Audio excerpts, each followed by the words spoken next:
welcome back to our 39th episode. And this is our 4th episode already of the Robotaxi Countdown. And today I am honored to present to you a all-time employee, a former employee of MisterGreen. It is Michiel van Duin, so don't butcher the name, please. Michiel, welcome in the episode. Could you tell us a little bit more about yourself? Yeah, thanks, Kees. I think, an interesting time. I think it's only 3 weeks until the beginning of June. And Robotaxi launch. A Robotaxi launch. So thanks for doing this, this podcast to get us up to speed. And thanks for inviting me to the Oval Office as a first guest in your space. The first physical guest in our We Oval. were going to drain the swamp in Washington, D.C. Yeah, so I forgot my red tie today. Shit. yeah, a little bit about myself. I think the episode today will be about about funding and the The $1 million question. That's the reason why Florian is in suit, right? Is in because suit. we're talking about funding today. Exactly. I forgot my suit, but I'm pretty knowledgeable about the ins and outs of funding, which led me to MisterGreen. My background is in auditing and mergers and acquisitions at a Big Four company. Partly in San Francisco, where I was, first introduced to Tesla, and when I came back to Amsterdam, Florian, amongst others, contacted me to start at MisterGreen, where I was responsible for the funding side of the lease business. And it's been a journey over the past 5-6 years. Being responsible for the lease funding of roughly 5,000 cars, 5,000 Teslas, and and seeing that transition basically from traditional lease, how banks view that, because we've always had bank financing, and also see the market transition to more flexible, mobility solutions, and how the team at MisterGreen wanted to capitalize on those opportunities. Because as a sort of noob, Tesla offers leasing themselves, right? Right. If you want to buy a car in the Netherlands, we're in the Netherlands. What was the difference in financing construction compared to the leasing that Tesla offered? Yeah, so Tesla offers a couple of leasing options through their own website. Back in the day, they didn't offer a full operational lease by themselves. That only came into play, I think, around 2021, maybe even 2022, when ALD, like one of the biggest leasing companies in Europe, stepped up to the plate and won the request for proposal for the European partnership. But they do offer financial leasing constructions, and that's slightly different. Yeah, and MisterGreen offers full operational lease mainly to business clients, small enterprises. So we at MisterGreen provided like the full suite of services, of mobility services. What's the difference between financial and full operational lease? Financial lease is basically only financing. So if you want to, if you don't purchase the car outright, you pay basically in small increments. And operational lease is more of a mobility service offering where you. And what is more popular in the Netherlands? Is that operational lease or financial lease? I would probably say operational lease, especially on the business side. Yeah. So operational is also where you have something with your car, you want to have a different car. It's a bit more that you take care of everything, right? So it's one price a month where you have your whole scope. It's a full service leasing offering, where, if you can imagine, like working at a Big Four company, you don't want the hassle of everyday issues and problems that can arise with owning a vehicle. And it's also like an extra secondary arbeidsvoorwaarden. How do you say that in English? Working condition. Exactly. Yeah. So they provide Extra that to benefit, you. basically. Yeah. And it's essentially like a certainty or a guarantee that you're always mobile and you don't have any hidden cost, so to say. And the funny thing is, like, I started at MisterGreen in 2019. Me as well. Yeah, and I started off in the whole sales department, so I was selling the cars, and Michiel was actively trying to get all the funding behind the cars so we can grow our fleet. Because in 2019 we saw Autonomy Day, the first presentation where they like laid out their future framework to deploy and their plans for FSD, what that will entail. And then some of us here got very excited. Florian got excited, our former colleague as well. I hope we can host him as well in the podcast. But you started working, and I think you also got Matt Smith. We might all know him. You also got invited to talk on his podcast, right? Yeah, so we were very excited about Tesla's story, of course, and also the FSD software that they were developing, and we wanted to get more customers on board with FSD. So we came up with a novel way of getting the software out to customers, which was basically a growth model, where we were we did some customer feedback and analyses that we did a lot of surveys. Surveys that we thought, okay, the sticker price of FSD at the time was 7,000 euros, I think. Yeah, it went in 3 batches. So back in the day in 2019, it was around 5,000 euros. And then we had a first big jump. Bless you. We had a second big jump from 5,500 to 6,400, and then the last price increased to 7,500, including VAT. But that moment in 2019, let's take one step back. You said you got all excited about Tesla's autonomous future, so to say. Yep. What were the conversations you together had, and what kind of conversations did you had as MisterGreen in the company? Well, we at that point in time, the Model 3 just launched. So we sold probably 800 to 900 contracts in roughly a quarter. Yeah. Model 3 contracts, and we wanted to get FSD on those cars, or all our cars basically, because back in the day, right now it's becoming reality, but we were anticipating if the car has FSD purchased, it will be eligible for, or it will. Yeah, so we saw it as a future, basically. We saw it as a call option. So we can get it on the vehicle for a relatively low price right now, but the functionality is limited. But it does open the door to an autonomous future, and that's also like the promise that Elon gave.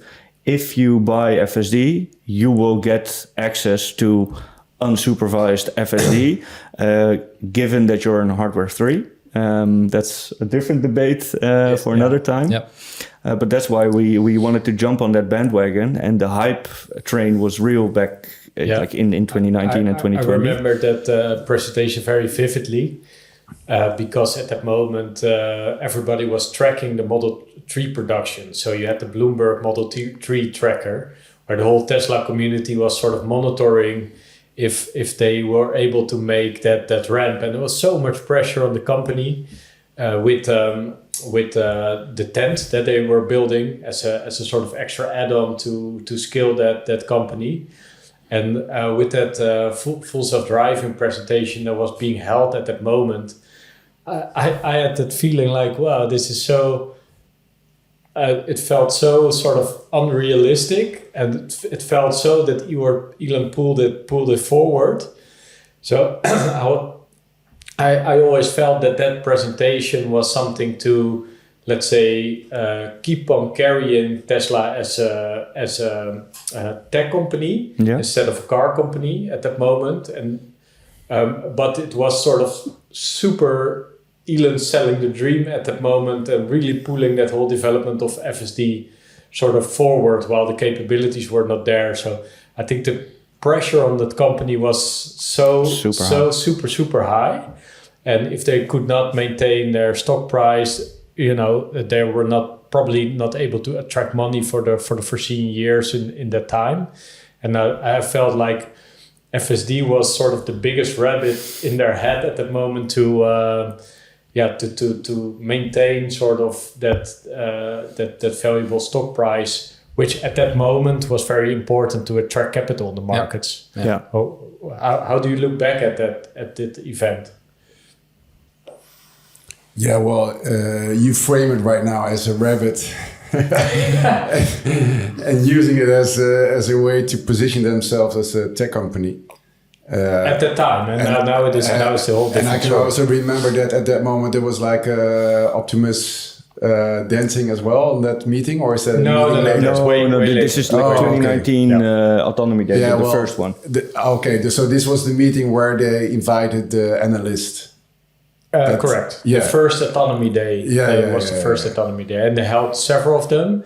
But over the years, the first one was for investors. Yeah. So the audience was investors and analysts. So obviously driven. Yeah, but this was definitely the moment that he already pitched the business model. Yeah. And he also said, if you don't buy a Tesla, it's like buying a horse. Yeah, and essentially it's the same framework. Essentially, it's still the same. And we've had our 2 weeks thing for the last 7 or 8 years. We've been waiting for 2 weeks for 6 years. So just in 2 weeks, we will really see, Yeah. But the thing was that they presented it back then. That was for financials and analysts sitting in the crowd. So they didn't understand anything that Elon shared. So that was very funny. But after that, they held the Autonomy Day every year. But those events had the purpose of attracting talent. Yes. Mainly, yeah, definitely. Yeah, so I think back in that day, we didn't understand it as well. So when Michiel and Kees arrived, we had this amazing year, 2019. We sold more than almost 2,000 contracts, 800 in a quarter. Yeah. And yes, we thought about FSD, as Michiel mentioned, but we also thought, that's a little bit expensive, Yeah, and we didn't know exactly why and how. There were still a lot of question marks. And I think FSD in the Netherlands at that moment was like €3,000. More for 55. Yeah, 55 was more expensive. Yeah, so with every, I think, half year, the price went up by 500 to 1,000. Quite a lot. Yeah. So we were like anxious as well. Oh shit, we need to buy now because otherwise... It's just the same as a rising stock price. Like, oh no, we need to buy now. It's too late. And then I can remember that we were contemplating, scheming, how are we going to fund this? So maybe you can say a little bit about that. Yeah, so there were two sides to that coin. So we were scheming on how to sell it to customers, and we knew that they were not going to pay 5,000, 6,000 euros outright. No. So we came up with the subscription model basically with a low monthly fee, which would increase if the functionality would increase, which was the business case that Tesla also pitched, right? So that was on the customer side. So we got a lot of customers actually on board, and ultimately we're able to increase the FSD absorption rate of the fleet to quite a significant 35%. Yeah, in like a year's time, like we 35% of the whole fleet upgraded to FSD. So some of them from enhanced autopilot even. Yeah. So that resulted in a relatively lower cost price, but a lot of the Model 3 owners went overboard and decided to go for FSD. Yeah. Yeah. So that's on the customer side, and I was modeling that out, but I was also working on the funding side. And ultimately, we were able to fund it through the traditional channels of the funding that we had in place with banks. But we also, in that time, spoke to... so basically funding the software. Yeah. Okay. Yeah, Yep. funding the incremental investment Yep. on the car through the traditional funding channels. Yeah, and the price for the customer was actually super unique, and it still is today, because if you take 7,500 euros, including VAT, as a starting point, and you would put that in a 60-month leasing contract, so for 5 years, every other leasing company decided to depreciate that software to zero over that whole period, and that would have resulted in an additional, like an increase to your leasing rate with, I think, 130 euros, something like that. And we actually gave them two options. We have a variable rate. We started off offering it for 35 euros a month, and it could increase based on two premises. The first premise was, if Tesla adds another feature that you have more functionality, we could increase the rate every 6 months. And the other premise was, if legislation allows for more and better usage of the current software, so let's say you have the steering wheel nag, if that would completely be eliminated, that's worth something. So you can already join and enjoy auto park and traffic light and stop sign recognition, but you would grow along with the software, and that actually a lot of people wanted that, and we gave them sort of like a call option again, because it felt like a carte blanche to a lot of people. Like, I don't know what the increase would be. So actually selling it was pretty difficult. And then we also had a fixed rate. So within 12 months from signing into that growth model, you could always revert back to the fixed price. And that was at that time 85 euros. Sounds like a fair deal. So I bought a full FSD for my Tesla Model S Plaid, but I'm actually not thinking too much about it. But if I think back about it, it's actually quite a not so customer friendly situation, right? Because I paid almost like 10K for it. And I'm still not able to use it here in Europe. So not to the fullest, no. Not very limited.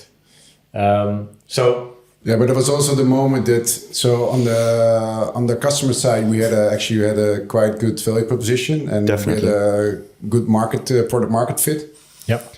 But it also brought us to the next level of thinking of how we're going to fund it, because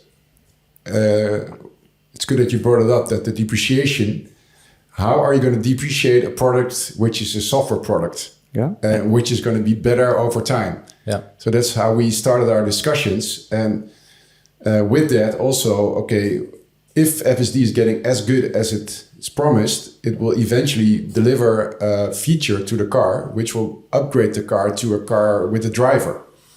So what does that do with the depreciation of the hardware, the car itself? So that's why we thinking, and we actually brought it to our current funders as well, is how do you look at it? But the current funders were just looking at it as it's not software, it's just an add-on. It's just an accessory to the vehicle. Accessory vehicle, just like other hardware accessories. Yeah. So that was the moment that we actually talked to Matt. And maybe you can talk a little bit about that. Yeah, we got in touch with Matt to and we discussed the value proposition for our customers, and he was at that point in time involved with Good Soil Investment with Emmett Peppers, and they're knowledgeable about FSD, the capabilities. So we were thinking, if they also understand the value proposition that FSD presents in terms of, increasing in value, not depreciating, but increasing in value, like Elon also said. Yeah, then they would be willing to fund that piece of the investment of the car, and potentially at a lower interest rate, or maybe zero, because they also see the upside potential. Mm-hmm. And then we pitched to them that we would share the upside potential once the value of FSD would increase. Yeah, so the security is just people paying a monthly fee for the whole subscription. So MisterGreen was paying the full self-drive package. Full purchase price, Yeah. Because if you would calculate it in a monthly price, what would then be the time of earning back the money on that? If you depreciate it completely to zero in 5 years' time, that would mean like 130 euros ex-VAT per month. But we decided not to depreciate it fully, and we also like way back. Leasing is usually for 4 years. And the car, after 4 years, you take it back from the lease and you sell it off to Eastern Europe or a second-hand market. Yeah. And like Florian, you were pretty quick to the party that actually these cars could be driven easily 8 to 10 years. So we did kind of the same for the software, right, Michiel? Yeah. Yeah, so that was the basis for lowering the consumer price basically. Yeah. But nevertheless, the discussion that we had with Matt and Emmett was very interesting because that was basically the first time that we were able to sell the upside. And ultimately it didn't go through, so we ended up funding it through the traditional channels. But it was the first step, I guess, in thinking about, okay, what if this car actually is an appreciating asset, and how would we fund that? Yeah. And I think that's an interesting link to the discussion that we have today with Robotaxi network around the corner. Do you want to show a clip? Or? Yeah, I'm trying to look up a clip because first let's show Matt Smith here on the screen. He's a fellow Rebellionaire. He actually started that with Bradford Ferguson. And the Rebellionaire Club right now is getting a little bit bigger as well. Let me look up the time codes because I think, Florian, you had the quote is, "We need a more risk appetite with the funders to fund this new business model." So that is the 54-minute mark. Let me put it up the screen quickly. And you are, by the way, you're one of the Rebellionaire... I got... How do you call them? Which army is that? The army of... The Rebellionaires. The Rebellionaires. What are they all influencers like you, Kees, or what? It's a mix, but a lot of like Tesla insiders in the Tesla X community. James Catt, he does a lot of analytics, and you have a little bit more like influencer kind of people. Brian from Futuraza is also in there, so we had him in the show a couple weeks ago or months ago actually. And now I am propelled as the regulatory expert and regulatory nerd. So yeah, I'm also a member of the Rebellionaires right now. Which you are in the weekends, right? You're the... Yeah. Okay, let's not go further into this. Let's not make it too difficult for Kees. There's a gap between his week life. Yeah, but you're inviting me to say something that I could better not say. But let's start off with this short clip here. There's not. Yeah, it blows my mind as well. And that's actually what we're trying to pursue with this podcast as well, is that we are actually hoping that more people are getting aware of this opportunity, and that we can together solve this problem and become more entrepreneurial around this vision that we are seeing in front of us. And I think I talked with you about it, but as well that I think that Elon is also thinking about this. He just wants to give this platform for robotaxi operators to set up their own business around this new technology. Yeah, I mean, I think he mentioned, the idea of an Uber driver right now. An Uber driver today is selling their time, and they're stuck in one vehicle, and they're kind of capped based on the economics of, selling rides at $2 per mile. Well, in the future, that same Uber driver can finance a fleet of, say, 20 vehicles and manage the fleet, and that's probably a more rewarding job than physically driving everywhere. And now some people like the conversation. That's great. You can do that too. But I think the economic opportunity that this would unlock for small entrepreneurs is really quite staggering. But the financiers are definitely so backward looking that that there's that could be something that hampers adoption. So I do think you need more kind of risk appetite in the capital structure to fund this.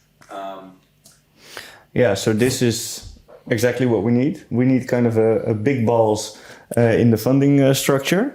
So someone with big enough balls to actually try it. But here you see, this is 4 years ago. And then we were already discussing like the Shepherd, the hybrid model that Tesla is going to offer. Yeah. Yeah, I of course, financiers are mostly backward looking, right? And you've been fundraising quite a lot over the last couple of years. But I think still there's like it's still asset backed lending what you're doing, right? So isn't it a bit a sort of hybrid model that you then have here? Because on the one side it's a maybe conservative market that you have just asset backed, and on the upside part that's more sort of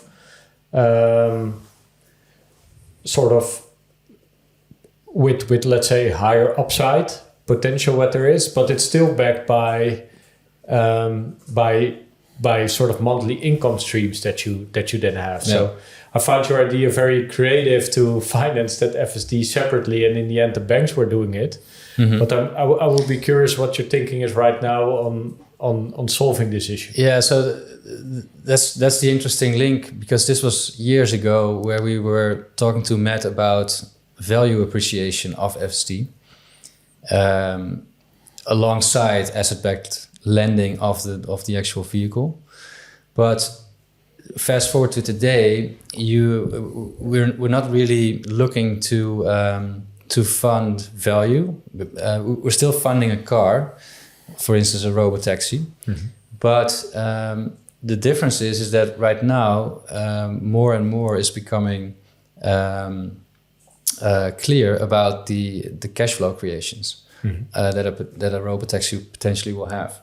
And that's a big difference compared to the discussion we had a couple of years ago, because funding cash flows is something very attractive and also mainstream, and could actually solve like the issue that we had back in the day. So I think that's the interesting opportunity that we see in front of us right now in a couple of weeks' time that we see unfold. And that's actually the idea that I've been working on, since I left MisterGreen. I work as an independent advisor at the moment, and this is one of the opportunities that I see in the market. And I also looked at the previous podcast with Roboflog. Is basically a similar guy. Similar idea, and also very fun to see what his thinking is. But it comes from the same place, where a lot of the discussion that's in the Tesla community right now is about the implications for Tesla and the potential stock increase and all that stuff. But our background is in operating the fleet and, right? and running the service company. Exactly, and that's based on cash flows and basically the inverse of the stock. Yeah. So I've just been thinking about how could this work in practice? Linking investors from either the Tesla community, could be retail investors, could be institutional investors with a Tesla mind, and ultimately could also be banks if they see the same value creation in terms of cash flows, and then linking those to Shepherds. Is this the right time to put up your presentation? Yeah, sure. I think to give a little bit more clarity in like what the old structure of financing it was and what you've been working on. Before we go into detail there, it's going to be so interesting how this rollout is going to play out, right? Because we know that every 5 seconds there will be a car rolling off the line. So the ramp up of this Cybercab will be, for Tesla, sort of an unprecedented ramp. So maybe year 1 can be slow, year 2 can be a little bit slow. But Elon also said in the shareholder call, like, we're setting up for a crazy 2006, but 2027 and 28 will be really ridiculous. Crazy. Yeah. So. And the way I translate that is like how because if they're all Cybercabs that needed to be operated, and you deploy, let's say, 1 million to 5 million of these Cybercabs in very short period of time, we're talking about from, let's say, 27 to 30 will be around, conservatively, between 3 million and 5 million Cybercabs that will be rolled out. So it's a financing. The financing part of it is very interesting, but it's not a rollout. It's more a takeover that then takes place, because every Cybercab has the capability of 5 cars, right? Because it can be utilized 5 times more than a normal car. So I'm also curious what your thoughts are on the scale of this whole operation on the operational side. Yeah, that's a good question. I've just been thinking about what our role in the whole ecosystem could be, and how we could make that work. So on the operational side, we've been in contact with A. Shepherd from the US, who is currently looking to scale his business in preparation for the Robotaxi launch. So he's building a fleet of his own, and I've also asked him from a position where let's say I could be initiating a fund, linking him with investors. How many cars could you manage on your own, and what would that look like? So ultimately, he came up with a number of 70 cars, because he's basically by himself, and he would be running a company of a couple shepherds in his organization, basically, and managing everything on the ground with an extra employee. So basically, the 2 of them. Okay.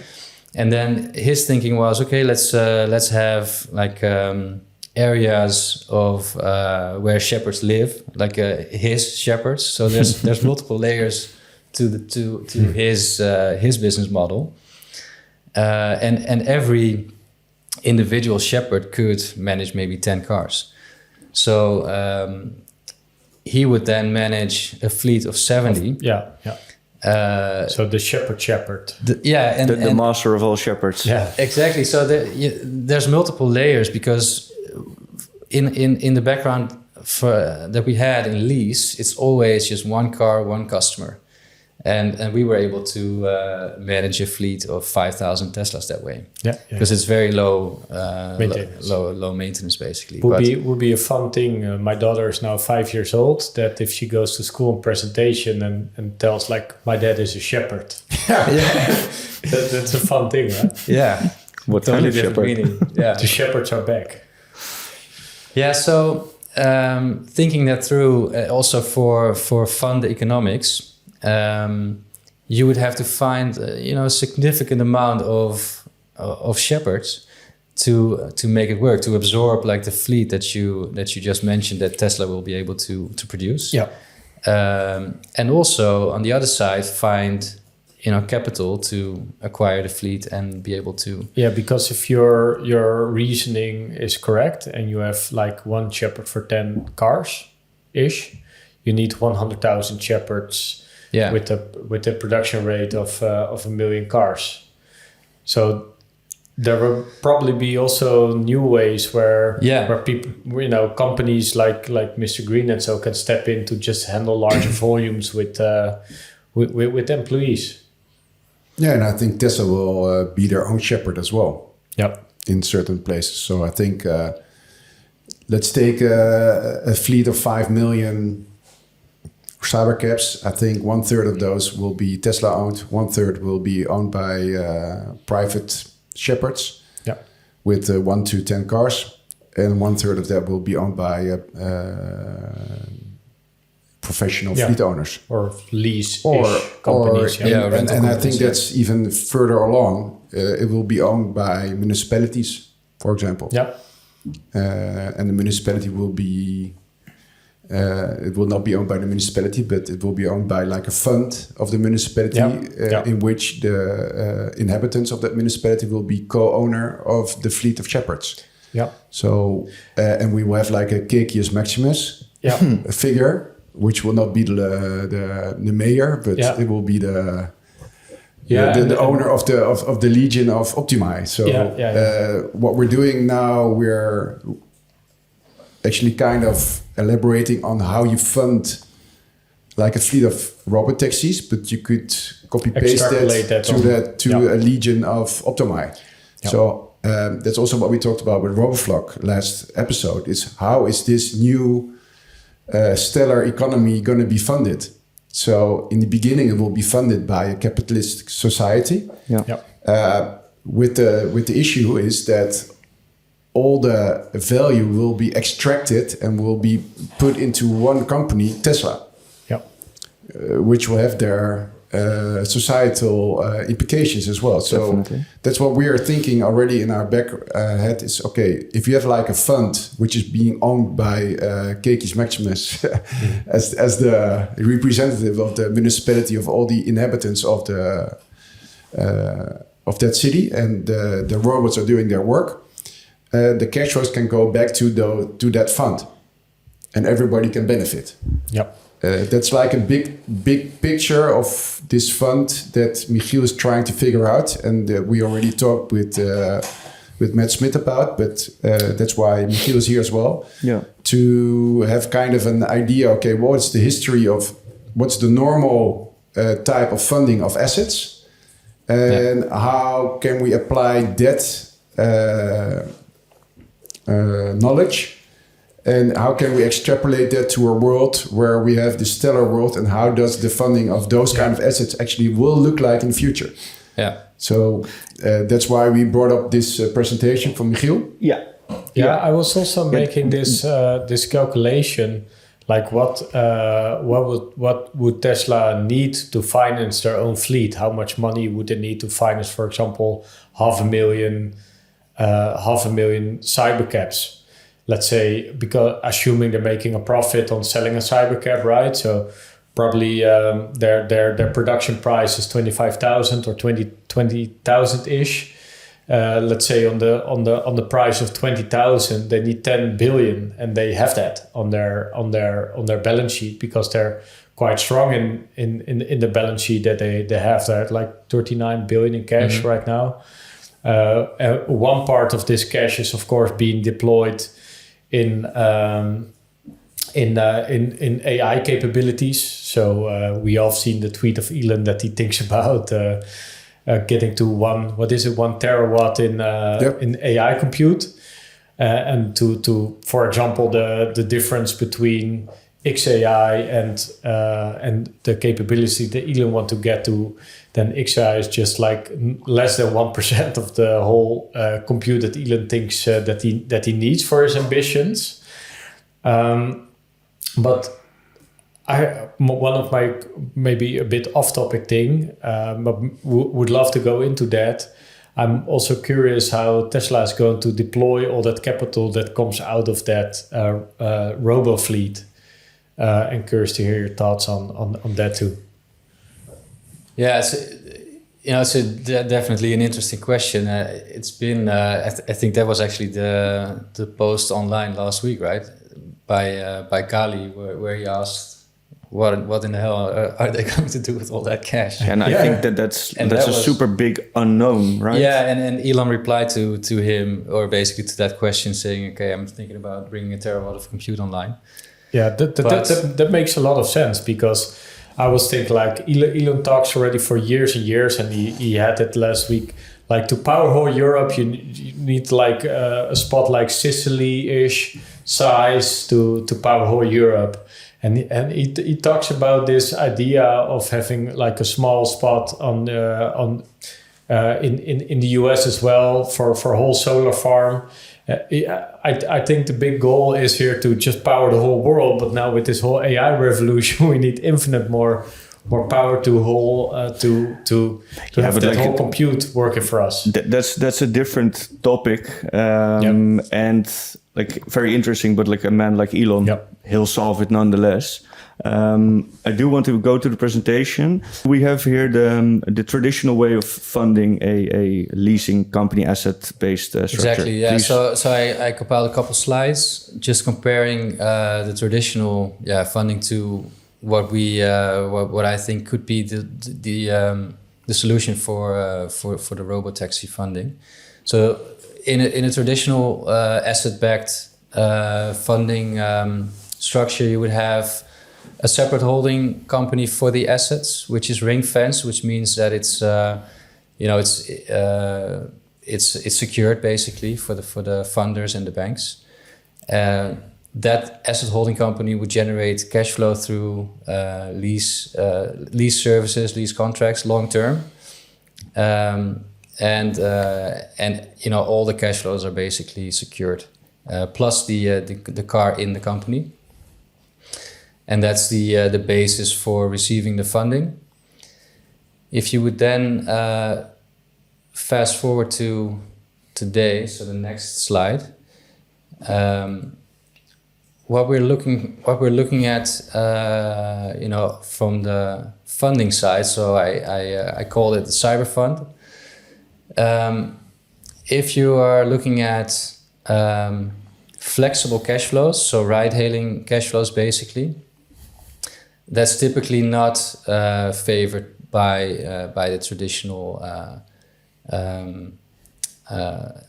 asset-backed lending, because that is based on either the value of the car in combination with long-term receivables from a lease contract for 4 or 5 years. And high risk due to like the frequent driver changes and so this has higher risk because you don't really know who's sitting in the car in this case, not really driving the car, but who's using the car. And what I've envisioned as a solution for the funding of shepherds is a combination of traditional interest, so asset-based financing linked to the value of the car, and on top of that, a revenue share. And there was also the idea that RoboFlock floated in the last podcast.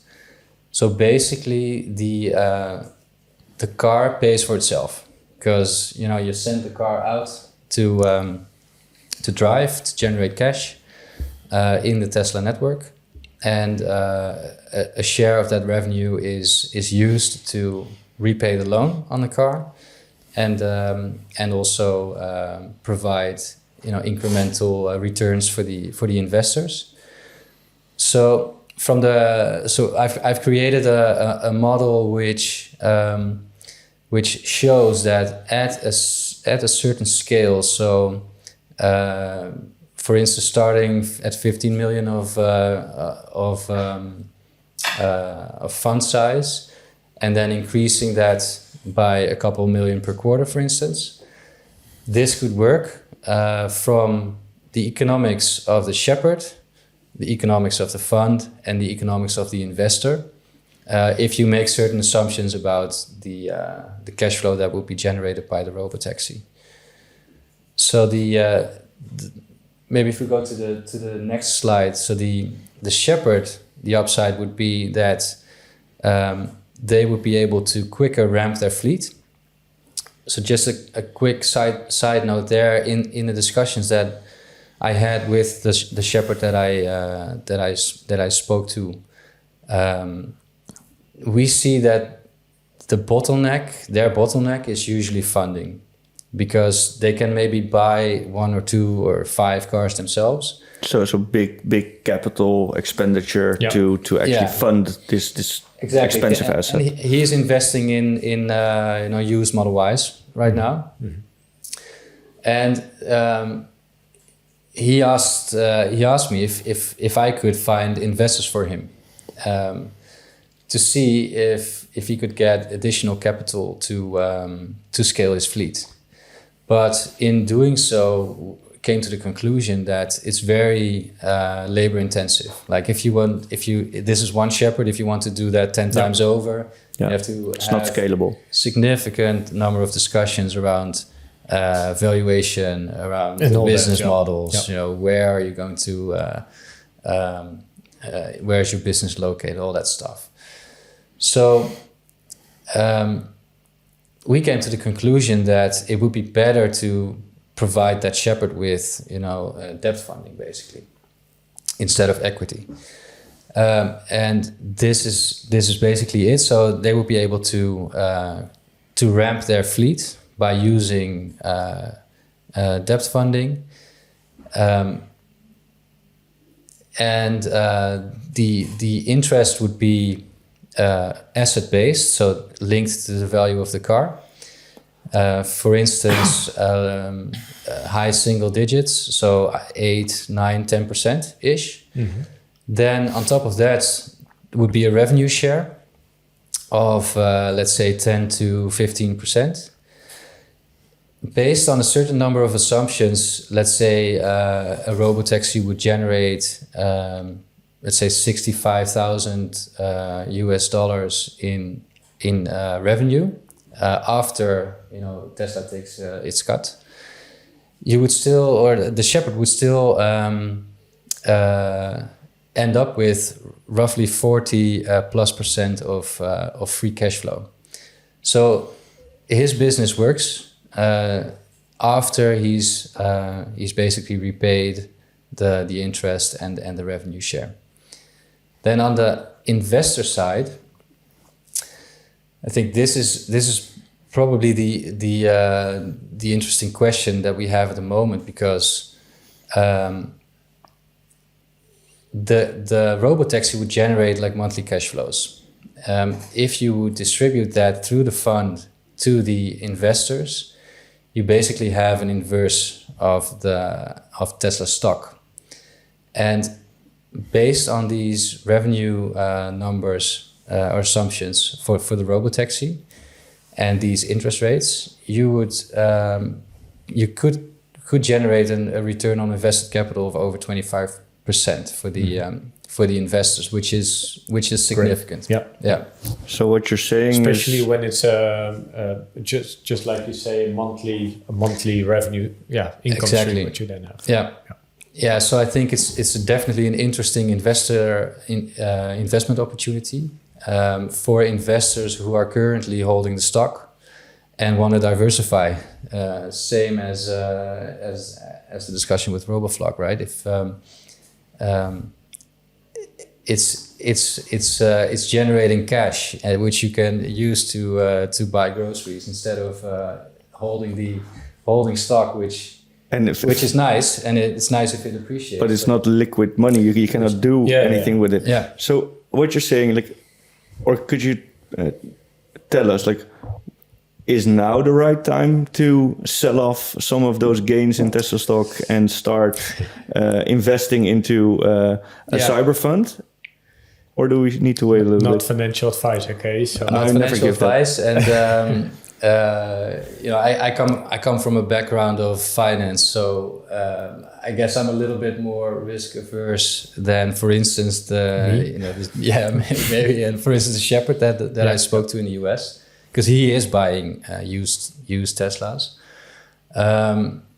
And he's deploying that, for instance, via Uber drivers or Turo. I see it as two total separate questions. Like on the one hand, of course, Tesla investors already showing interest in capital markets and doing that. But the stock is a whole different thing than, for example, this is a small business that you then have, or basically a sort of dividends. You can basically make a comparison to a sort of high yield dividend paying share that you then have. That would be very interesting if sort of that financing part is also something that can be something that has the properties of a stock. So it's highly liquid. The thing I like about stocks is that you can sell them anytime. So if you're in need of cash, but this is generating cash. So how interesting would it be also for smaller businesses that has a surplus in capital, for example, that can then say, like, I own a share in this whole CyberFund thing, and as long as I own the share, I get this, predictable return on it. Michiel, you got the entrepreneur in Demian talking, so kudos exactly. to you. And that's also a link to what Florian mentioned earlier, right? It's like this is the gateway for retail investors, small businesses, to own a piece of the. Yeah, because if I would say I want to set up that CyberFund, so I assume this is your ambition, right? To set up something like that, you also want to have it scalable, right? So that can be done in certain ways, but the best way to make it scalable is to maybe have a little bit of those annual returns flowing to that CyberFund. Yep. But in return of that, you get sort of, a ticket or a share. A share is basically a small portion of that company that gives you predictable returns. So if you have surplus in cash, like I'm a small entrepreneur, or I have as an individual a little bit of cash at hand, but I want to generate some income. Probably 10% or 15% is very attractive to get it on a monthly basis. Yeah, and for those long-term investors who already have some profits, you can diversify and still keep a significant portion of the stock and profit from that upside. Once Robotaxi comes into fruition, and then this is like a nice side business to it. Yeah, exactly. And coming back to your earlier question, if now is the right moment to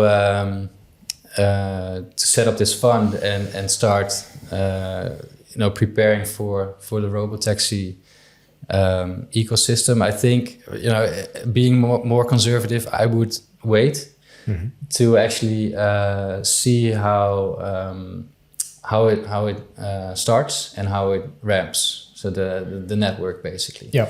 Because we did have some discussions amongst ourselves, thinking through what kind of car would actually be allowed on the network right now, because they will start with their own cars, of course. So when will a used Model Y be allowed on the network, and what level of hardware does it need to have? If it's 4 or potentially 3, and let's say you would buy a used Model Y with hardware 3 right now, you could potentially be in a position that you're not allowed on the network for an additional year, and your Model Y would then be, for instance, rented out to an Uber driver or over Turo, but you're basically in competition with the Tesla network that you want to use for your. But for sure there's going to be sort of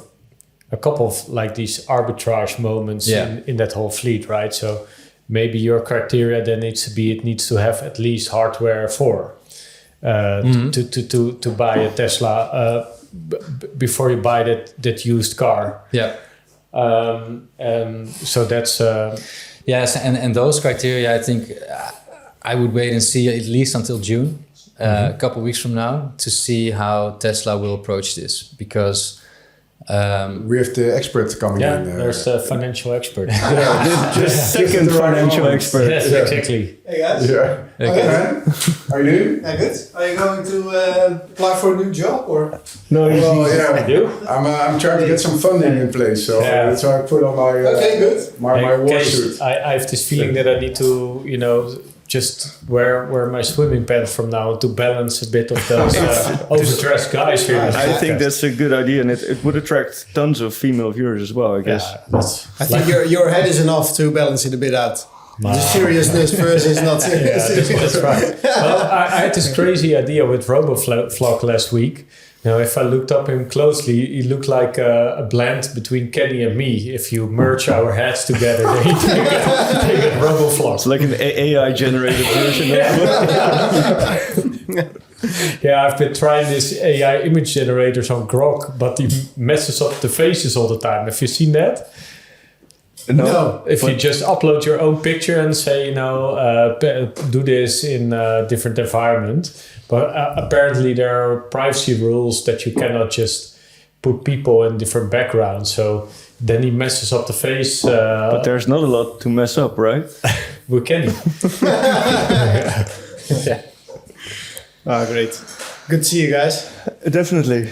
So how long are we in? You were driving yourself today, or what? Yeah, I was driving myself. I think people were driving themselves, so I think there was an accident or something. We're roughly an hour in. And you were just in the midst of explaining like the bottlenecks of and the risks and returns of. We just showed the financial model, or kind of like in rough overview, but. Is now a good time to start in a CyberFund? Hoarding model wise. Yeah, or like what are the risks and possible returns? Yeah, there is the arbitrage moment, of course, right now. If you buy used, instead of waiting for instance, Cybercabs, and that's there's definitely an entrepreneurial arbitrage moment, and maybe in the future there will be others. Yeah. But from an investor side, investment perspective, I would wait and see what the economics will be. And from the shipper perspective, because it could be wise to already start like shepherding your small fleet, either renting them out on Uber or Turo, and also like already trying to be a shepherd and laying the groundwork. But what's the difference in like unit economics when you take that business case versus the Robotaxi business case? Yeah, we've modeled that out as well. Basically, it's an Uber business case. So the car would be rented out to an Uber driver, and that Uber driver would basically use it for a flexible period. Yeah. Robotaxi with a driver, essentially. Exactly, and our model anticipates or assumes a Robotaxi revenue of roughly €65,000. Is there something we need to put on the screen? No, I'm just checking. Okay. I'm just checking my model, but Uber cash flows would be roughly 25,000. So it's a lot less. And the lease is about. Lease is even less. So I think in the used market or new market, it's 600, 700 euros. Yeah, a month. So a month. In a year, it's like 10,000. So if you look at the cash outs, it's 10 in a traditional lease. Then it's like 20 to 25 in an Uber model. Yeah. And with a Robotaxi, 60 and plus. Yeah, exactly. So if you look at those numbers, you could actually say it's all about utilization. Yeah. So the price per mile is actually getting lower with the number of miles getting higher. Yep. But the utilization of the car is getting exponentially higher as well. So But there will also be a demand thing, right? If the demand is high, the price per mile will probably be higher if the supply is less. Yeah, we'll have an algorithm. It will level out, but the dynamic of the asset. Yeah. And we're talking about funding the asset right now is going to be considerably disproportionate. How do you say it? Different than what we have right now. Yeah. So right now, it's we used. If you look at an asset, you rent it out, it's normal that you actually do an asset-backed lending program with the residual value. Yeah. You depreciate, you add some servicing costs, and that's your revenue, and you have your margin left. But now you're getting into a world where with an Uber driver already, in Uber case, the revenues are already 2 to 2.5 times higher. Yeah. So funding that car is actually should be easier because the cash flows are higher. Mm-hmm. But what happens if those cash flows are actually getting like 7 or 8 times bigger? Yeah. How do you fund this future? Are you going to do that the same way as we did? So in the normal traditional way with asset-backed financiers?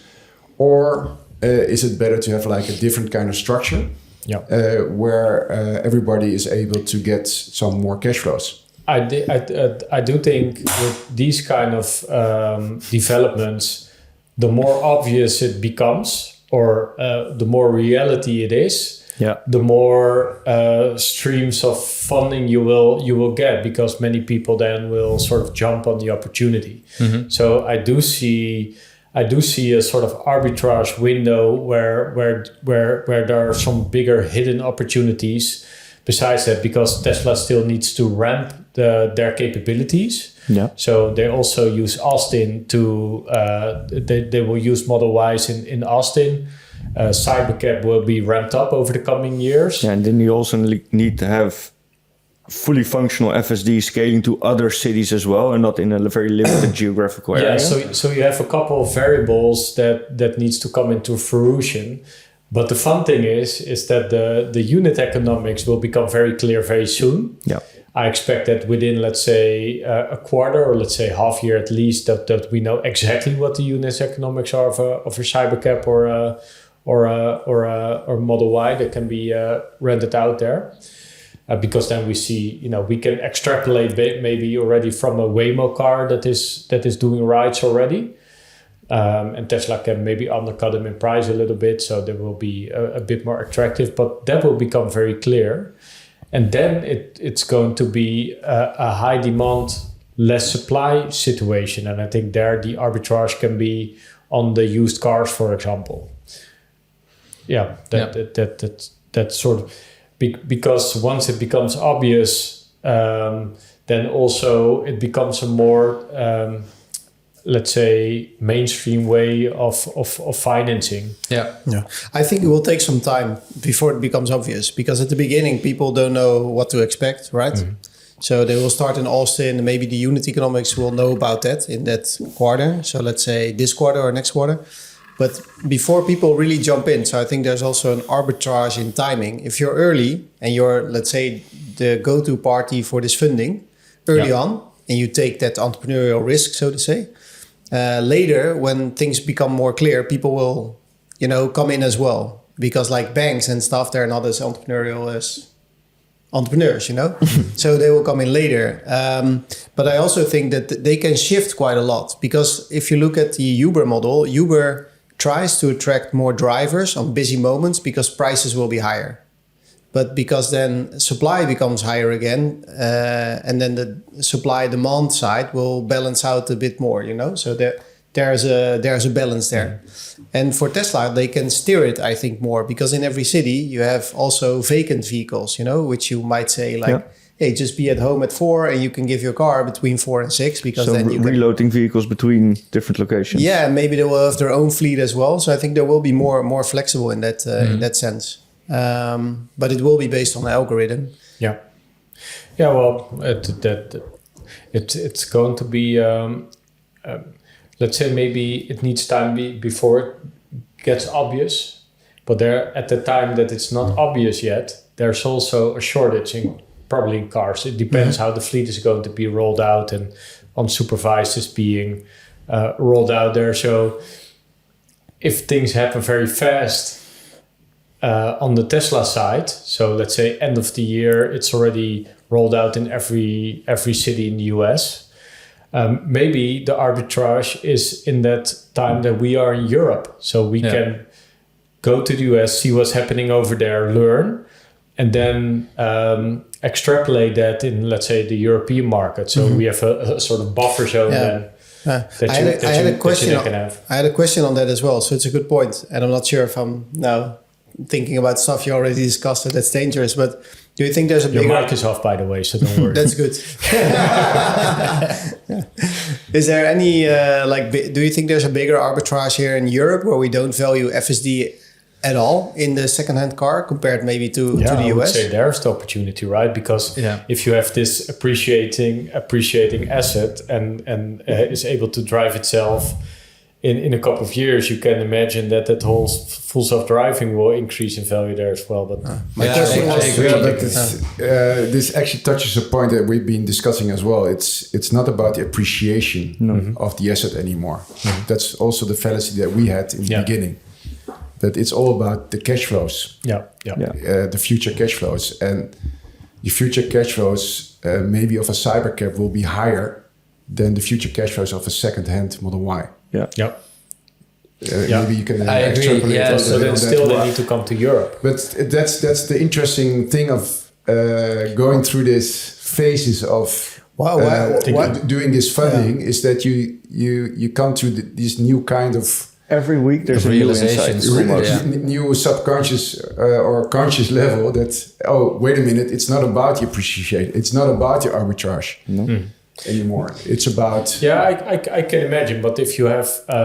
Austin event is in June, or let's say they're launching that.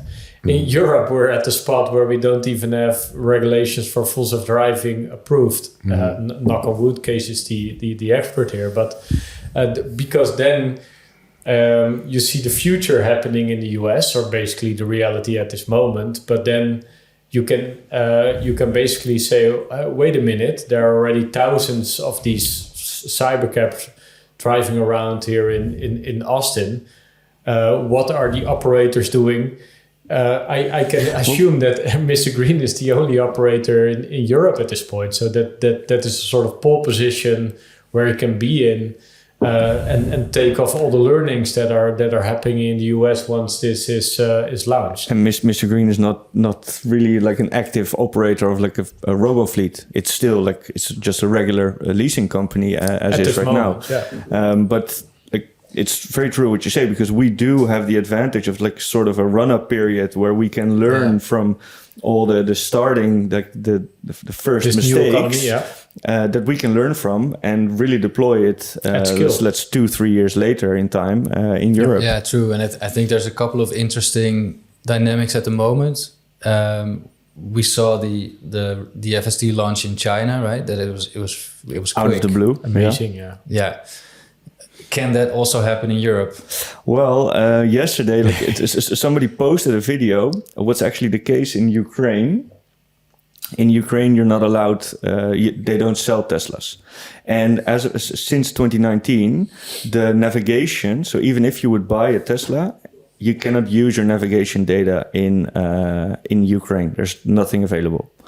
A lot of people in the Ukraine, they buy salvaged vehicles with a lot of damage. So it's a lot more easy for them to fiddle around with the car.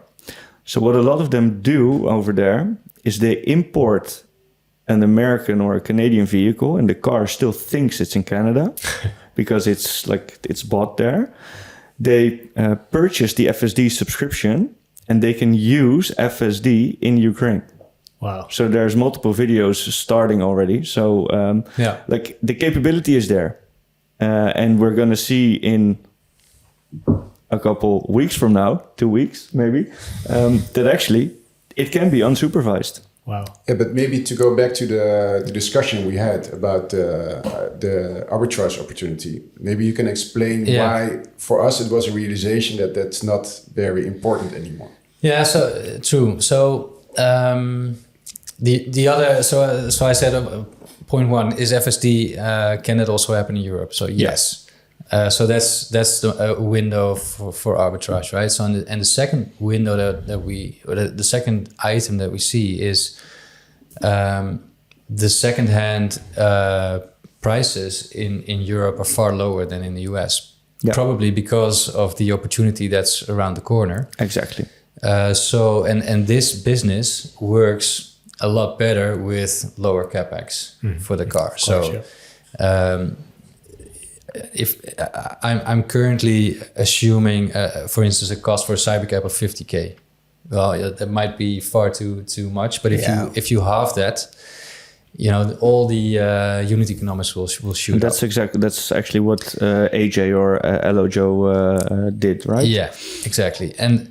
But to your point, Florian, the other thing that we came to realize is initially we were thinking, okay, let's buy a Model 3, let's add on FSD, and the car costs 50K, FSD is 6K, so that the car depreciates to 25 or 20, but then FSD appreciates to 40 or 50, so the combination basically appreciates in value. But then that is only true if Tesla stops producing cars. Because if you can then buy a Cybercab or a new Model 3 or a new Model Y for 30, the value of the second-hand Model 3 or Y will never be above 30. It's going to have a significant impact just as the price increases and decreases we've seen. Exactly. Yeah. And so there's a cap on the arbitrage. Exactly. There's like a ceiling. But that ceiling is created by the new price of the new vehicle. So it's about cash flow. And looking at the, for instance, if you buy a second-hand Model Y and want to enroll that in a Tesla network, you have to take into account the mileage, because the miles it's already driven. There's more maintenance to be done, perhaps. Yeah, more because risk you of have damages. to make an assumption, like AJ also did. How many miles will this car actually be able to drive? Yeah. And how long? How many years? But it's all about the unit economics and all about the cost per mile. Yeah. So in a normal business, you are able to define the selling price. But in this business, the selling price will be defined by the Tesla app. Mm-hmm. So it will be defined by supply and demand. So the only thing Shepherd can do is actually get a cheap cost per mile. If you look at what AJ did, that he tried to get the cost per mile per item. So not on a depreciation insurance, but also on cleaning, for example. Mm-hmm. Well, the cleaning cost of a Model Y will be substantially higher than the cleaning cost of a Cybercab. Yep. Because the Cybercab is engineered for this. And Tesla will also bring a robotized cleaning machine. The robot that sucks, yeah. The robot that sucks. It sucks, yeah. And you want something that sucks. Otherwise, you will not buy it. Yep. So the cost of a Cybercab will be eventually, the running cost will be lower than that opportunity that you have of buying a used cheap Model Y. So that's what made us rethink, okay, what's going to be the strategy for shepherds in the future, and how are we going to fund this? Mm-hmm. So the funding will not be defined by the residual value, but the funding will be defined by the future cash flows. Yep. And if you got that way of thinking, you will also really find, okay, but who is going to actually fund these type of cash flows? It's not going to be the traditional asset-based funders, because they fund based on the residual value. That was our insight, wasn't it? And that's why we thought of, and that's what we're trying to invite everybody who's listening to this podcast to think with us. Okay, how are we going to involve the Tesla community to actually become kind of a community-owned owners of this future fleet of one, Cybercabs, but two, even more important, Autonomy. Mm-hmm. And how are we going to fund this? And we are just trying to get a first, it's a voorzet ook weer in English? Pass, first pass for some other people to actually head it in. And that's why we invited Michiel to actually try to explain what kind of thinking we already got into, and to see how we can actually combine this. For example, we've also been thinking about maybe we should tokenize the whole fleet. But before starting that, we should also know, okay, but what is Tesla actually thinking? And what is Tesla going to do? So with the question we just had is the amount of cash that Tesla is accumulating, what are they going to do with that? Well, at this moment, they are buying AI superpower. They are compute. That's their capex.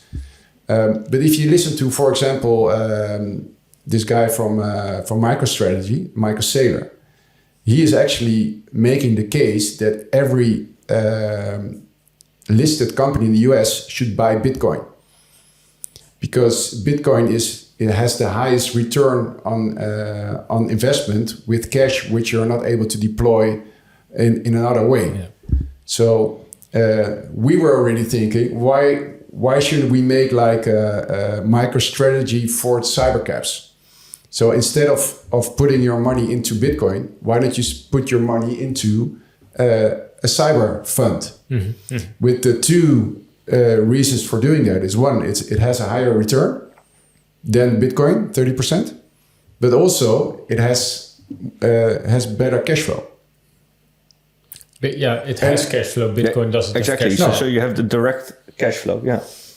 So these were just the starting points, and that's why we want to bring it to a podcast to see if we can start this discussion. How are other people thinking about this? Have you registered everything CyberFund related already? Not yet. No.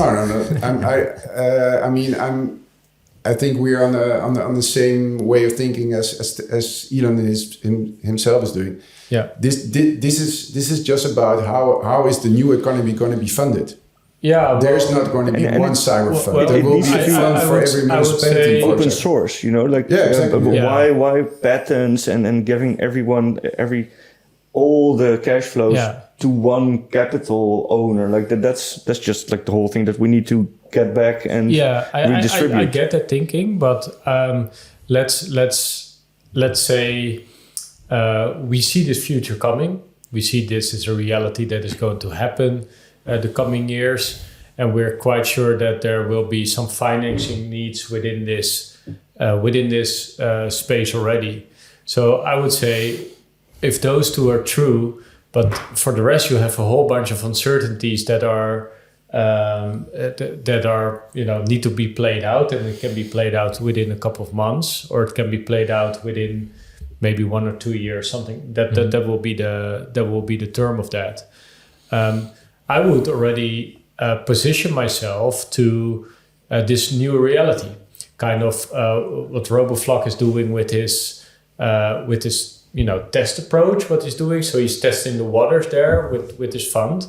I would have the approach of making this fund already a reality in the here and now, and start not only this podcast but coming on other podcasts and being on events for Tesla, connecting with everybody within this whole industry. Because once it's going to happen, you want to be the go-to. You want to have your homework already done. That's basically my case. So you have the capital ready, and once or at least the structure for the capital and the way you want to deploy it ready, and then you can do your best work with the capital available at that point, and then enjoy some like first mover advantage in the space. You basically become an authenticity, right? So people are like, I'm actually getting an idea from your lecture. Maybe we should partner with the Tony Seba of this world. They just launched their own Tony, new, are you listening, Tony? Yeah. So what they launched? What's their name? Their new name of their consulting firm? Did you learn about that? No. It's not Rethinks, but it's called Navigate, I think. Yeah. Have you heard about it? Not yet. It has something to do with... You're not subscribed to their newsletter? No, not yet. You are, but you he's looking like, what are these bunch of people doing? Why are they not subscribed to bring something to the table and everybody's, aha, I got what you mean. But amateurs. They are reaching out right now to implement their way of thinking into companies and to help them actually build this stellar economy. So they could also help build this fund. That's what I'm saying. I have interesting thought because what I'm thinking, like the model that you that we were like in the midst of discussing. Did we already say a big disclaimer that we don't give financial advice? Or we never do. Okay. We never do. We never do. So we see it like a big chunk is here for the investors, right, Michiel? Yeah. But does that necessarily mean that there's no room for like the bigger angel investors to also hop in there to help as a kickstart? Which ones are you referring to? We're not giving financial advice. No, but like a big player like ARK Invest, for instance, to hop in and start setting up this robotaxi economy. Is there also a place for like bigger institutional investors or some angel investors as well to put some funds into the CyberFund? Sure. Yeah, I think the challenge will be to match to actually get your capital to work. So matching the funds that you have with the shepherds so you basically have a pipeline on both ends. Finding shepherds or fleet operating companies and matching their capital needs with the funds that you have so that you run the funds. To walk in tandem a little bit. Too much money or exactly. too little. Exactly. But yeah, of course. And that brings me then to the next slide, because of course, like there's a division of labor necessary in this whole structure to work. And that's, I think, the last slide. That's this one, right? Yeah. I included this one just to show, and it's also part of what RoboFlock was thinking. Because our thinking about the CyberFund is that it should be efficient and lean. It should be basically a platform or a machine that runs itself, and therefore the activities of the fund should be very limited and efficient, and basically only limited to matching or getting the capital to work efficiently. So matching funds with shepherds, and as part of that also vetting shepherds. So finding them and accepting them based on a certain number of criteria, which could very well be AI based to a large extent. But then the actual operations, like fleet operations, utilization maximization, and also car sourcing, for instance. So the decision whether or not to buy a Cybercab or a used Model Y or whatever within certain set of criteria should be delegated to the shepherd. And then, of course, Tesla provides the actual mobility platform. And is there something like a break-even point that you like? Because you cannot simply start this with one shepherd, right? So is there? So in my model, you have to start out with a certain size, because otherwise the actual running the fund actually also costs, and setting up the fund costs some.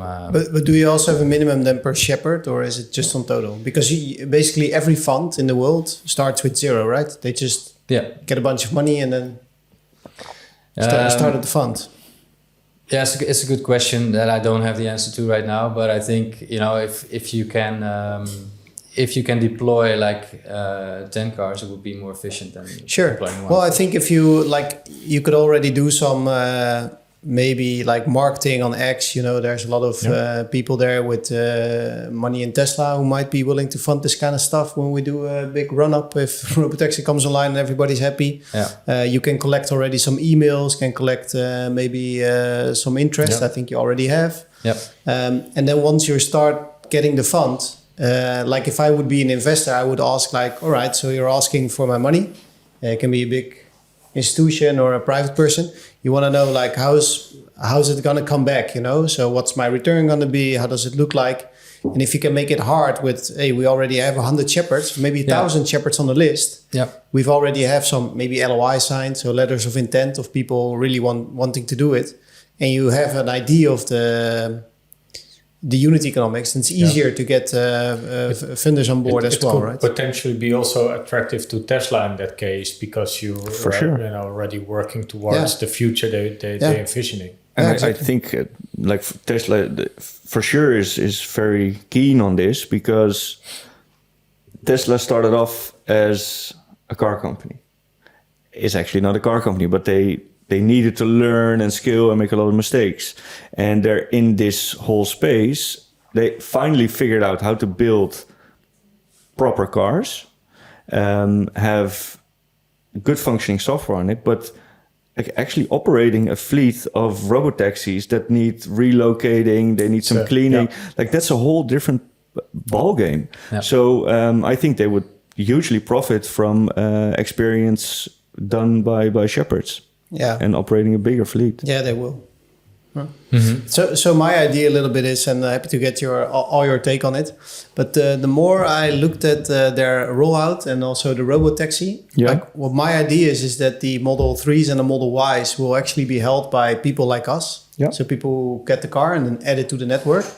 And then the shepherds, because they already said that they will sell some of the vehicles to shepherds. And Tesla, I think, will own all the Robotaxis, which will be just continuous. Cybercabs, you mean? The Cybercabs will just be continuously put to the program, so to the app. Another thing comes to mind. Tesla is leasing out cars as well, but sorry, can I interrupt you? Sure. Because you said interesting. The reason why is because if you look at the whole RoboCab model, or the Robotaxi, the Cybercab, that's all optimized that no hands should need to clean the car and stuff, But the Model Y and the Model 3, they don't have that vacuum cleaner who can just go in, and so it needs to go to somebody who cleans it. A Cybercab needs no shepherd, and the other cars need a shepherd. Yeah. But based on purely... So that will be the Airbnb model then. Airbnb first to Uber model. Yeah, and Yeah, it's exactly. the same like you see right now on It's apps actually like... pretty cool how you think about it. I just came to the realization that they from one of the other companies of Elon, the boring company, that they hit their first milestone. I saw it without any boring people in the without boring. any people. Yeah. So it could be exactly what you're saying, that the Cybercab is without shepherds. Yeah, and based on where But- there's... But the thing is that Elon said you are also able to buy. Well, I think Cybercab. might be as well, right? So they might do both. So I would be very sort of aggressive in being vocal in this space already and setting up the CyberFund. So register cyberfund.com. Just having information about this future that is coming, collect people that are interested in this future, because it can grow all the ways. Maybe 3 years from now, you're only financing semi-fleets, for example. It can, Optimus. Yeah, maybe those kind of things will need financing. We don't know. We know that there will be a financing need at some point, but we don't know what the economics are going to be. So if you could already capture those interests, that's something that would excite me as, for example, Tesla shareholder. Like, whoa, this is interesting idea. I can have cash flow with my Tesla shares, maybe. We need an intro like the All In podcast, and then this is the marketing guy, For sure. Everything I did with Demian, he's like, how can we market this? But You're right, because there's a lot of organic, I think, demand already in this topic. This is you open up this whole. Maybe that's also good to share. You open up this whole X community thing for people interested in this space, right? Yeah, so if you right now would open up Florian's X account, it will lead you straight to the dark places of the web. Of course. There are only people with suits there. That's why I don't wear a suit. Well dressed man. But here you see the community. So this is the Tesla Robotaxi Fleet Owners community. So please sign up if you're interested. Maybe investors /investors. Exactly, because so maybe to explain a little bit about what this community is all about. This community is all about this new economy that we are hopefully going to see within 30 days, and have everybody get together to learn from each other, to build and operate a robo fleet. And I also said a subtitle, become Kees Maximus of Autonomy. Yeah. So this is just the beginning. Let's get together. Let's learn from each other. And of course, it's also a starting point for actually accumulating potential investors. Because I think if you're a shareholder of Tesla, if you're in the Tesla community, you understand what's happening. 100%. And that's the most important thing, because that's what we've been discussing in our podcast for 40 episodes. Yeah. There's so many people who do not understand it. Well, that's not the people that I want to accumulate in this community. It's only the people who are already aligned with the vision. They are up to speed with what's happening. They also see the entrepreneurial spirit within Tesla and the hope, which is such an important value from Elon and all his Misconceptions. It's about hope. It's about looking forward and creating this age of abundance. This age of it's going to be so different. It's going to be so, and that's why I liked the reading the book of Stellar Economy. It's not about the old things and the old way of funding, etc., and the old capitalism or communism, all the other isms. No, it's going to be a completely different economy, different ownership structure, and a completely different funding structure. Mm-hmm. So let's please get together and try to bring bright minds like Michiel together, like you, to market it, etc., to bring this new economy into place and really actually build this age of abundance. It's a big unknown, and you see it. There's a prime example of what we've been discussing here. Like, the idea has been living in MisterGreen in your mind and in your mind for 4 or 5 years already.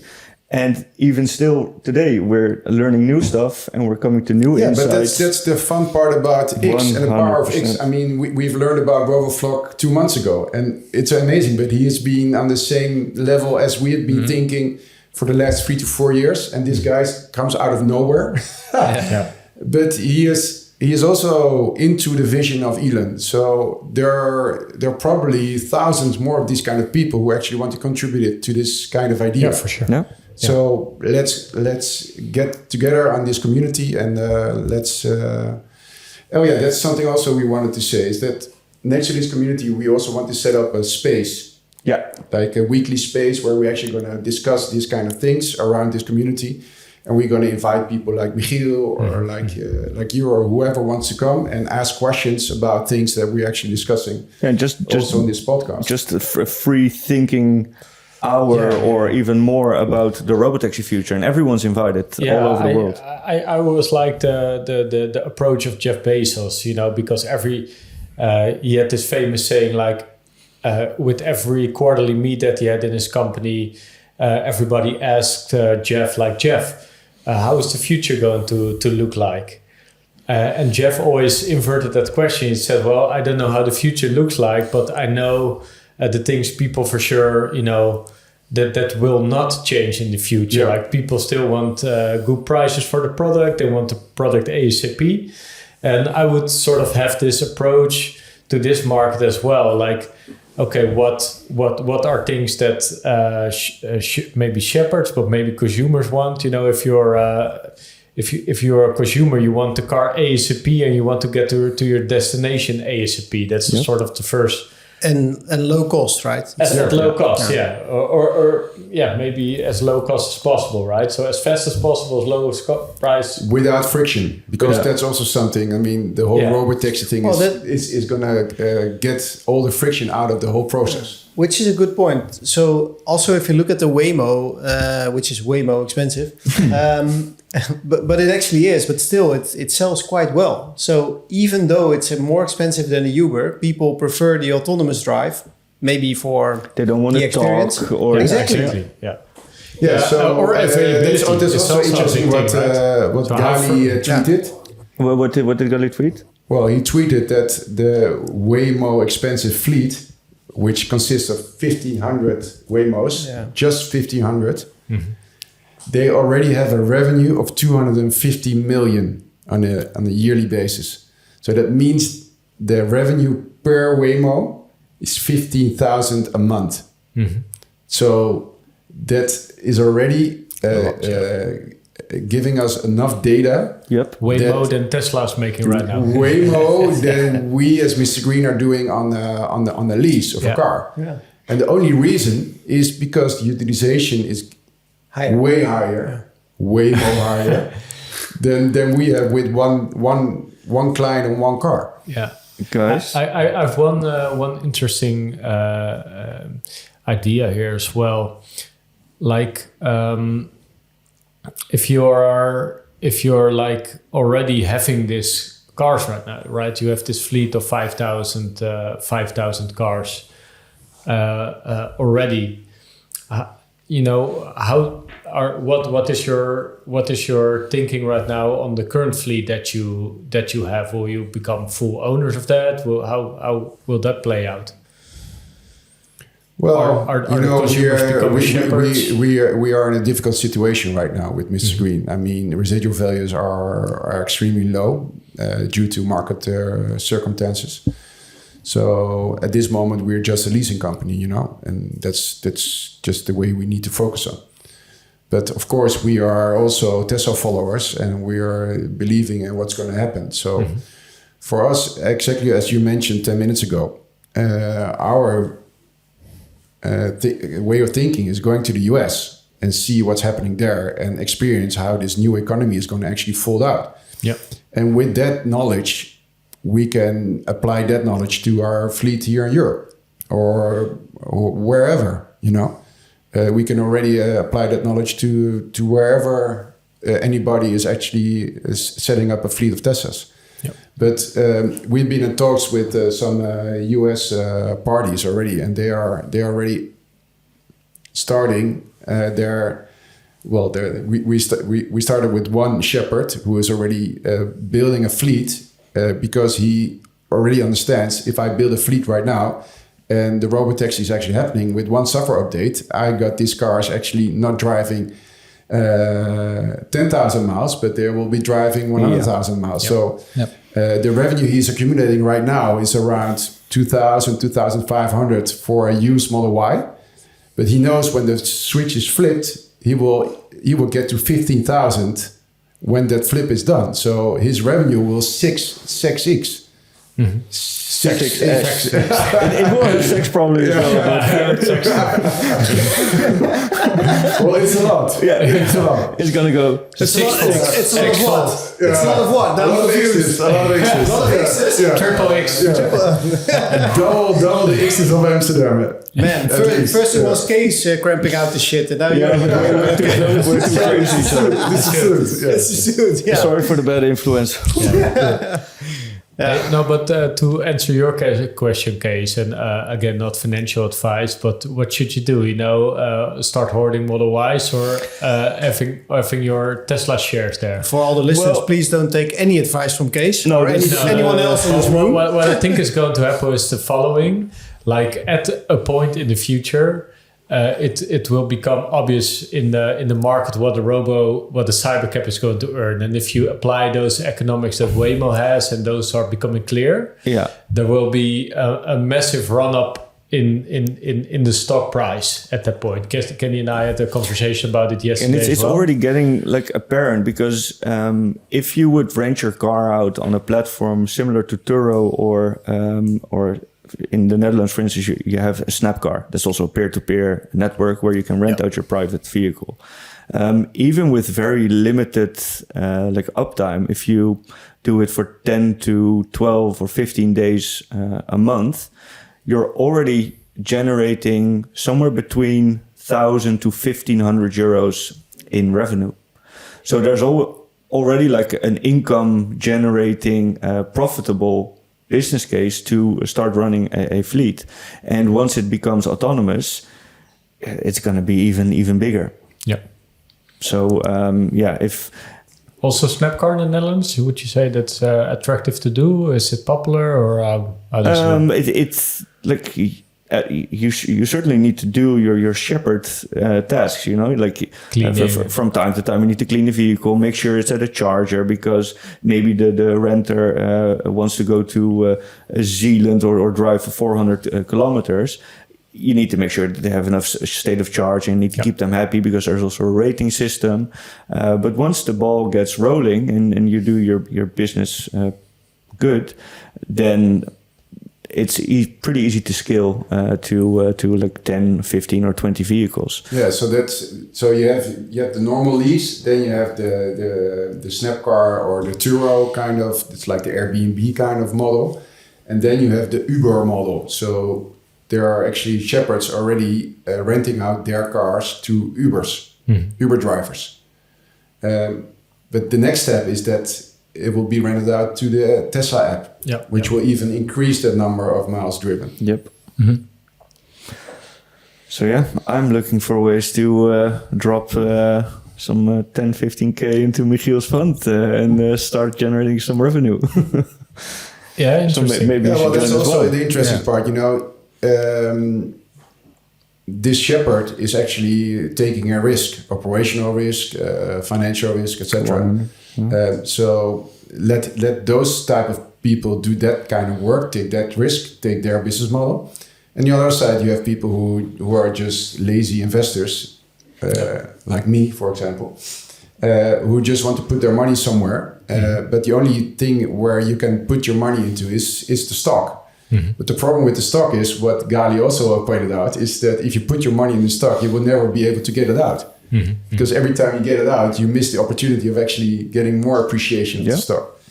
But actually putting your money into a CyberFund, it will create revenue or cash flow every month. Could maybe some you're the financial engineer of this group. Could there be a hybrid model that you have that fund that basically owns Tesla shares? And so you already have this fund and you say, well, this fund just accumulate Tesla shares. And with a portion of that money, we're funding Shepherd once that economy is there. So here we have a guy, who has a safe business model, and then tries to make it a nuclear bomb.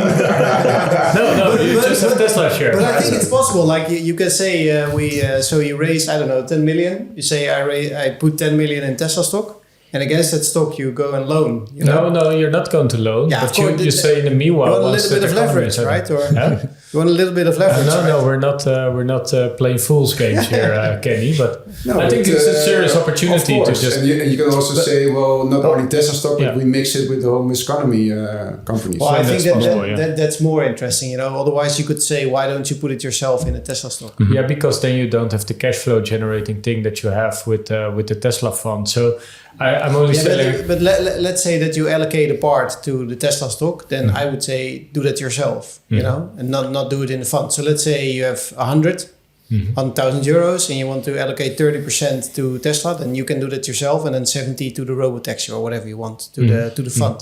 Yeah, but there are also there's even a Kawasaki ETF, right? And everybody knows best fund in the world. Yeah, how the thing is performing. So I would say if you have like a flexible structure where you're already able to raise capital, that people already know what they have within that capital structure, but creating the flexibility for yourself to already go out there in the market and just start making it happen, and only a fund with Tesla in it. Okay, I agree that normally you want to own it yourself. That's probably the best situation. Depends. If you're emotional stable, yes. But also those cash flows are like super interesting. That you can generate. I think that's the interesting part. Yeah. From the operational part of a fund, we've been talking about it as well. How does it work if you set up a fund? Can you attract money from all over the world, or do you need to set up like a fund in the US and a fund in Europe? Well, it's not that easy, and Michiel knows it as well. So there are boundaries, So if you want to raise money in the US, and you don't want to have SEC filings. So SEC is a regulatory body which controls the financial system, basically. So if you want to do like huge amounts or a lot of retail, then you have to make a prospectus, which is like a booklet explaining what you do, what the risks are, etc.